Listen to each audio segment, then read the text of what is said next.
is I hope moving forward, Jason, that these teams do it in a legit way. They don't backdoor players in the sense of saying that, hey, I found this kid, he plays for some high school North Texas, and his 17th cousin is now living in Albuquerque. Let's use that address so this guy can play out here. That's my biggest concern is the recruiting side of things. And I hope that everybody does it in a fair and truthful manner.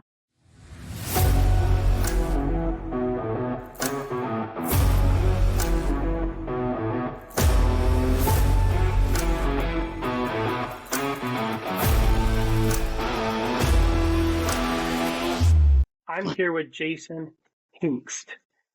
Man, we coached together a few years ago. What a great time for us. And the reason why we coached together, Jason, was we wanted to build a team and teach them fundamentally to move on to the next level. Well, the next level at that time was high school. And then ultimately the Connie Mack World Series. That's the ultimate goal for the kids in this area. Well, we had some changes just happen just about a week ago that the AABC decided to change the, requirements for a local host team to play in the Connie Mack World Series. And for the people that don't know, the host team currently could recruit from players around the area, and teams from a 60-mile-an-hour or 60-mile radius could participate in the tournament. Well, now, Jason, it is statewide. Man, so Silas played this year in the World Series with the host team, the Frackers. Tell me about what his thoughts are on the change, and also the biggest thing and how you think this is going to change the kids' chances to get into the World Series compared to years prior. Silas is one of the you got to dig any sort of answers out of him. So I've talked to him about it a bit. He's not in favor of it. He doesn't like some of the changes. He feels like it kind of takes away from the local kids' hopes and dreams and stuff like that. But it definitely changed a lot of stuff, and he's definitely not for the way they went about. It's dramatic how much they changed it than the requirements. Right. So, and for the folks that don't know, and I'm still getting more details, but it's not like it's officially on their AABC website from what I've seen. And the biggest thing is you can recruit players from anywhere in this Mexico. They can be recruited from anywhere else in the country, but as long as they have a address that says state of New Mexico, somewhere in the state of New Mexico, they can be recruited. And that address has to be a family member that these kids or these young men are going to be able to play on. So currently, according to the new change, they are required to choose 6 young men to be on the team that participates in the World Series. Walk me along with that, Jason, on how you think that's going to work out for the local kids if it's a team, say, comes from Albuquerque. On how are they going to pick these 6 young men to be on this new host team for the Connie Mack World Series? Well, it depends on the coach, obviously, but the way I see it, to play in the tournament, to qualify, they could use their team. When they make the World Series, then they must pick up 6 kids. So right. Whether or not those 6 kids get playtime, I don't think there's any. It just depends on how good the kids are, and how they pick them. I don't know if they're going to do a tryout to pick them, if they're going to go about just trying to find who they could find off of their stats or how that works. But the chances of them, in my opinion, putting their core 8 on the bench for these pickup kids is probably unlikely. So it definitely is going to take away some opportunities from some kids here that have a lot of talent and could have maybe, made a big showing or made their debut there in the spot.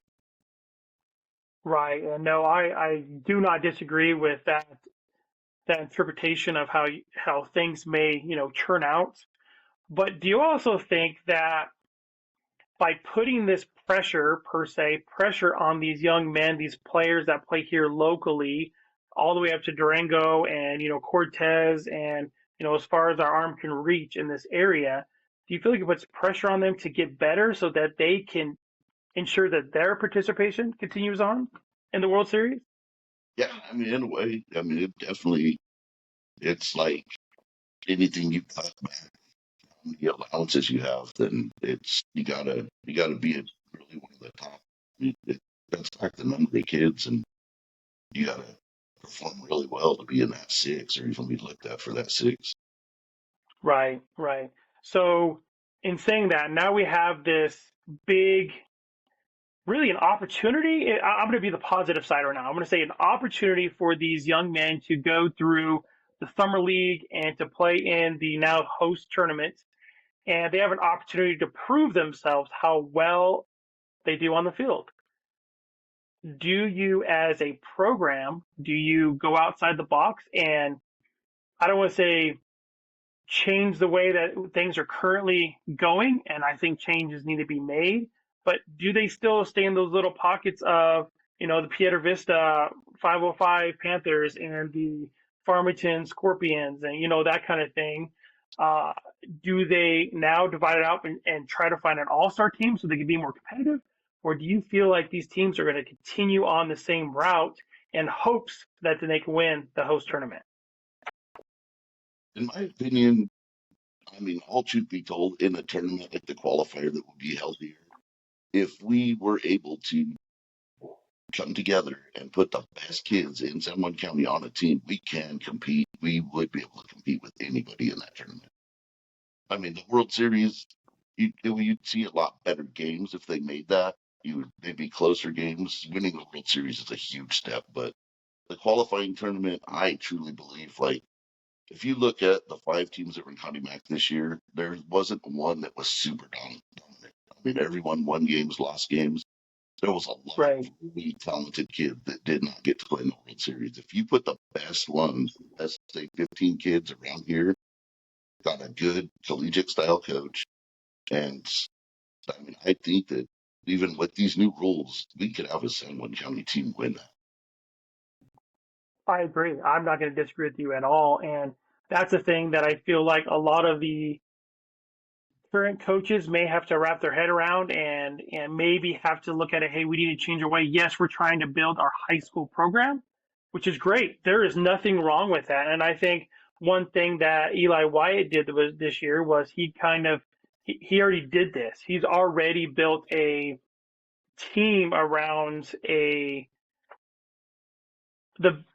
I don't want to say the best players in the area, but the best players are not in those organizations, as in I say the 505 Panthers and of course the Scorpions. So he's picking up all these good players. I had those kids from Bayfield, had those kids from Bernalillo. I did really well on building a team looking outside the box. So really, I feel like the Frackers this year kind of already got a head start on how this is going to work. My question is to you, Jason. Are you going to be one of those people? You have a son that is now in that age, as do I, that we're going to be participating and trying to get the all-star team together, or are you going to be one of those guys like, hey, let's try to find the best players and but don't build an organization around it. Let's do it for one summer and then let's see if we can put the best team on the field and then move on. I think putting the best players on the field is the way to go. I mean, you could do the local players, have a tryout, get your hands on them as soon as high school ball's over, do a tryout, and find your positional players, find your POs, and grind. And I mean, go to these qualifying tournaments, go hit, Right. see the competition. I mean, travel, put some money in it, put some time in it. But as we've seen with the travel teams, I mean, 13, 14, 15U in the past, I mean, there are parents out there that will put in the money, put in the time. Mm-hmm. If you get the right 15 kids, I think the high school stuff's kind of got to stay out of it if this is going to work.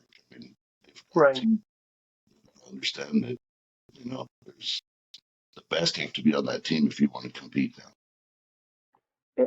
Yeah, absolutely. And I feel like you were saying is we want to put the best team on the field, and I agree with you, Jason. Is hey, let's put and I don't want to use the word pride, but maybe that's the best word to describe what's going on. Let's put our pride aside. Let's put together this team that meshes well because we've talked to the other coaches, we've talked to other players, we've talked to other parents and saying, hey, this kid, the good thing about this area is we have scouting reports on every player because we're a small community and we know who's out there. We know who can and cannot play. We know who can be on the field. And now it's time to hey, you know what, we need to pick this kid up, but he doesn't meet our team standards, but he's a better player. Do we want to go this route or do we want to go over here and say, let's pick a player that maybe a little less ability wise, but he's a team player and he's going to help us win? It's going to be a challenge for sure. And the biggest thing I think is I think that a coach personally needs to come out of one of those organizations that is not a part of one of those organizations, steps up and puts this team together and find those, you know what I mean? And there's nothing wrong with the coaches. In fact, I respect every single high school coach in this area, but I think now is the time is you divide the two for the summer. You put that best and the best on the field. There's no bias. There's no anything else. And you go out there, you build that all-star team to be competitive when it comes up in next July. So moving on from that, now we have the state of New Mexico. The state of New Mexico's baseball has improved, I feel like, quite a bit over the last, I don't know, probably decade. But now you have these organizations like ABA down in Albuquerque. You have the Next Level. Yes, Next Level. You have the new Next Level that's coming out. So you have these organizations that are already kind of looking at this. Do you feel like they have an advantage going into this new change compared to doing it the old kind of way? Shutterfreak captured all the pictures action at the Connie Mack World Series. From weddings to adventures, get your perfect photo package today. Visit shutterfreak.com for stunning moments. Yes and no. I mean, they're established. They have a good core group. They have a big pool. They do, but like I said, it comes down to how the coach runs it and how quick they could get their hands on this group, how quick they could find the right position for these players, and how much exposure they get. And I mean, they definitely got a little bit of the upper hand. But I, Right. And absolutely. I don't think there's any doubt in my mind that there is those opportunities. I'm looking at it right now. There's like three different categories. There's the one that we've always been doing. There's the frackers that's kind of in the middle, and then you have this other one like Next Level that has already kind of been recruiting these players and helping them to get exposed and into these tournaments and have that. I hate to call it the pay for play kind of thing, but that's kind of what it is to get these kids exposure. Well, now it's going to be, it almost needs to come into one big group and have these teams compete like, the Midland Redskins or the Dallas Patriots or DBAT or, SoCal. I can't call SoCal that way because they do things kind of like what we do here locally, but they were the world champions this year, but they're also pulling from a valley of how many millions of people is in Orange County and Southern California that they're able to pull from. So the big thing is I hope moving forward, Jason, that these teams do it in a legit way. They don't backdoor players in the sense of saying that, hey, I found this kid, he plays for some high school North Texas, and his 17th cousin is now living in Albuquerque. Let's use that address so this guy can play out here. That's my biggest concern is the recruiting side of things. And I hope that everybody does it in a fair and truthful manner. And that's my biggest concern is because there's always loopholes. And in saying that, how do we locally try to compete with that and get players around, the states around us that do have family here? Because we do have a lot of people that have been transported here, and we may be able to get those kids out there. And how do we, as an organization, meaning from coming from your side, recruit these players and say, hey, you have an opportunity to be playing in the best prestigious tournament in the United States. How do we get you out here in Farmington, New Mexico? it comes down to, like I said, the coaching staff, and how much time and effort and scouting, and I mean, looking at match drafts, looking around, and word of mouth. But absolutely, any and all options need to be done, and I want to see the local team compete. And I mean, I, I see it happening. It's the right time, the right effort, finding the right position for them, and doing whatever it takes to get them here. Right. So, Jason, you've coached one or two games in your life. Are you willing to take on this big responsibility and maybe put your own team together and compete in this? Well, and to help with it, but I love baseball. But I don't see myself being at that level of coaching something like this. I mean, not Okay. without. I would be willing to help any way possible, but not taking. Right. Right. And your next in line, Ethan, I'm sure he's kind of fired up about what's going on as well. How is his perspective on this moving forward? Is he kind of in the same boat as you, or is it, hey, this is going to make me and I want to improve so I ensure my chances to play in the World Series? He definitely knows that you got to grind now. You got to work hard. And he actually is just coming off of surgery. He had shoulder surgery last week. Oh, So it's and he's multi-sport player. So but he's ready to. As soon as he can get out there, start doing it. He's been working on everything he can during the recovery process. But right. How do you feel, or what do you say to the coach that decides to take this on and the encouragement of, and I'm assuming if this coach is going to take this on, they understand what the Connie Mack World Series is about. Because if it's locally, they're going to know that. But what do you say to that coach moving forward on getting that team together and trying to find those next level players in this area? overall, I mean, as you would know as well as I do, baseball is probably the most political sport on earth. So you got to set aside the feelings. You got to set aside the you got to set aside everything. You have to find the right players. You have to play your best eight where they're at. You have to Right. decide what POs are in, like use them as pitchers, not put them in positional places during a game and make multiple changes. I mean, Midland Redskins, all these teams, they have a lot of staff, but to be honest, 90% of the time it's the same basic eight on the field. Those are their starters. They've got their second strings, depending on scores and stuff like that. That's when they make changes. But bringing 20 kids in and trying to play 20 kids every game just to keep people happy, it's not going to work at that level.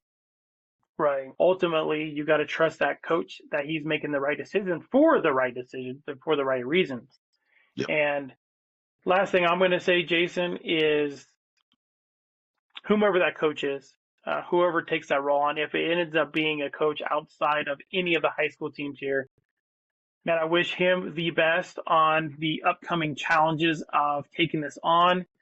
And also, my recommendation is you start recruiting yesterday to get ready for next summer, because the longer you wait and the closer you get to the summer next year, it's going to be really hard to get these players in here and convince them that, hey, staying here for the summer, staying with family, and playing in this pivotal tournament and now this host tournament that will ultimately, if you go to the World Series, could be the changing factor of your baseball career moving forward. And we know that the Frackers have been competitive. Do you feel like they're going to try to be one of those teams and rolling into it again, being on your side and you being on that Frackers field in the previous years? I don't know, honestly, how it will, where they're at on it, if he's gonna try to make a run at it. I know if they do, they're probably gonna have to really rethink stuff, but it opens up different possibilities and different ways of getting Right. players and who you're able to pull in and how much reach you got, how much pull you got. I mean, now, every good team in New Mexico is going to be looking, and it's going to depend on where a player's heart is or where they feel like they're going to do the best at. You know, these big name teams that have Right. established, like we referred back to earlier when you said they have a brand. I mean, you get a call from Albuquerque Academy, and then you get a call from a new team. Like even not knowing the new team, or even if they have a great, well-known coach, that Right. everybody's going to be hunting after the same kids. Absolutely. I mean, we don't have a huge number of talent in the state, and there might be some hidden gems and some 2A and 3A schools, but overall, it's New Mexico, and we don't have that big pool like some of these other teams have. I guess what's really going to happen at the end of it is you're going to get these teams. I'm excited to see the caliber of baseball coming through. I'm not a huge fan of what it does to our local kids, but I hope that this puts a little fire under their hiney, that this is going to get them encouraged to work harder, do better on and off the field, and get their game onto that next level that they haven't had that push before. So we'll see.